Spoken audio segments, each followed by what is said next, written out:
Thus spake the Paramacharya. What is Aachaara? When we speak about the Aacharas, it refers to all kinds of disciplines prescribed under a religion. When we say in general that a person is very orthodox, we mean to say that he is neat and chaste externally. He wears clean clothes and keeps away from dirt and also keeps off the old clothes. Till this day, we have a conception of Aachaara on these lines. But we say a person is orthodox if he has a tuft, wearing panchakacha, does not eat in hotels, and fixes caste marks on his forehead as stipulated in the Shastras. Though all the disciplines in a religion are referred as acharas, living with restraint in all our external actions, wearing all the symbols prescribed in the religion are generally said as achara. But we should not think that acharas are purely external. What helps to raise up our inner soul through external observances is known as achara. The Achara Shastras touch the inner soul along with the external things. In Tamil, Achara is referred by the word Olukkam. In English, it is referred as character. Valluvar has said, Olukkam uyirinum ombappadum, meaning character should be safeguarded even more than our lives.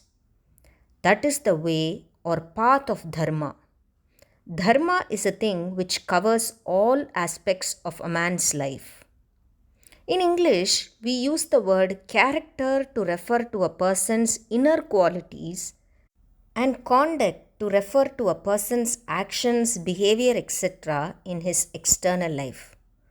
What we call as achara combines both character and conduct into one. But this achara means not only the moral ethics which is required for this worldly life, but it also refers to all the inner quality samskaras, the symbol of caste and other, also the do's and don'ts of the man's life as a whole. Thus, Achara helps a man to lead an ideal life in this world and also to get to the other world. Our ancestors have prescribed the acharas in such a manner that they help to improve a man, his inner self, and also it should be helpful to a man's life in this world and also in the world above, that is, life after death.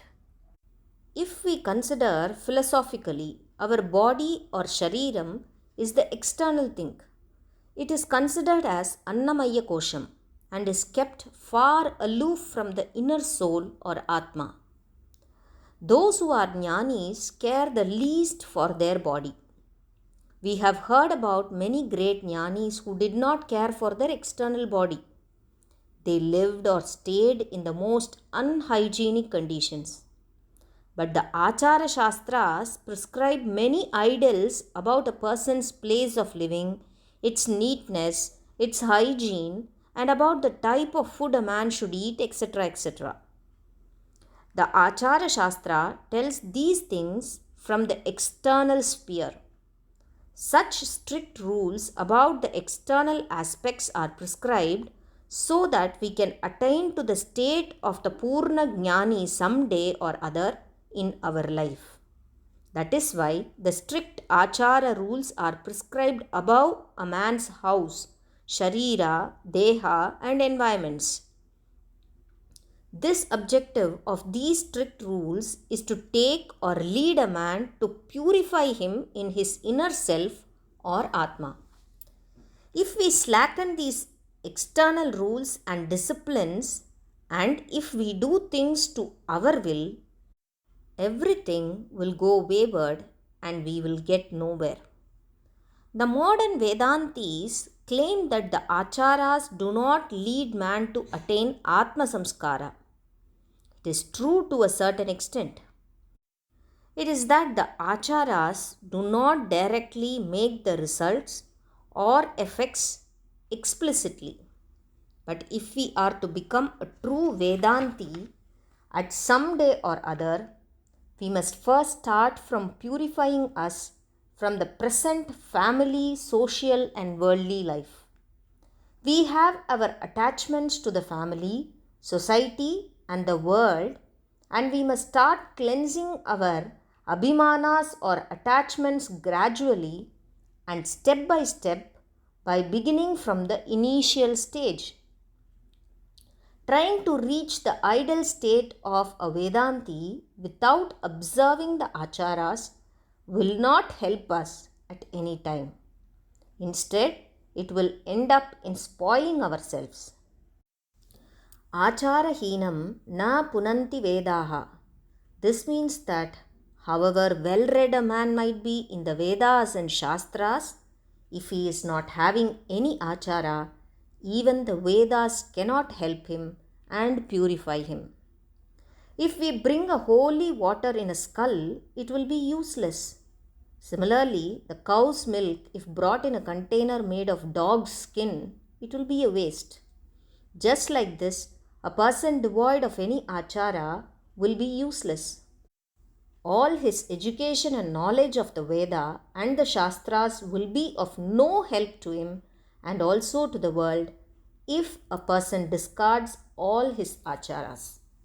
The Shastras declare like this: what the great people and Mahans say or do in their lives will be alone having value.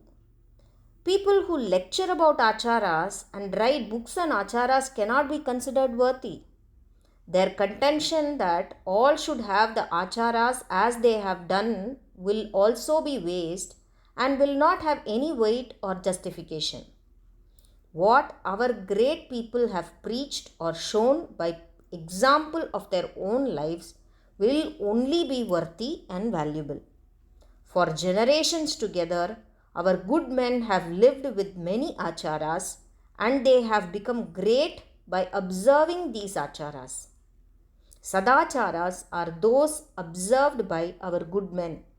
Such men are called as Uttama Makkal. Those who have lived a blemishless life with high ideals are called as Sishtas. They are called as Sandror or Melor. Such people have followed and observed the Acharas quite diligently. Attaining Atma Samskara through Jnana and reaching to God through devotion or bhakti, both these are directed to transform and change the inner qualities of man. Even if people say that Acharas relate only to the external life of a man, we cannot achieve the other two, namely Atma Samskara and reaching to God, except by observing the Acharas and Anushtanas. We can reach to the inner side, that is interior, only from and through what is in the outside, that is exterior. Thus, the Acharas help to purify or chasten man's external life and lead him to attain Atma Samskara and wisdom or Jnana. Periva Sharanam.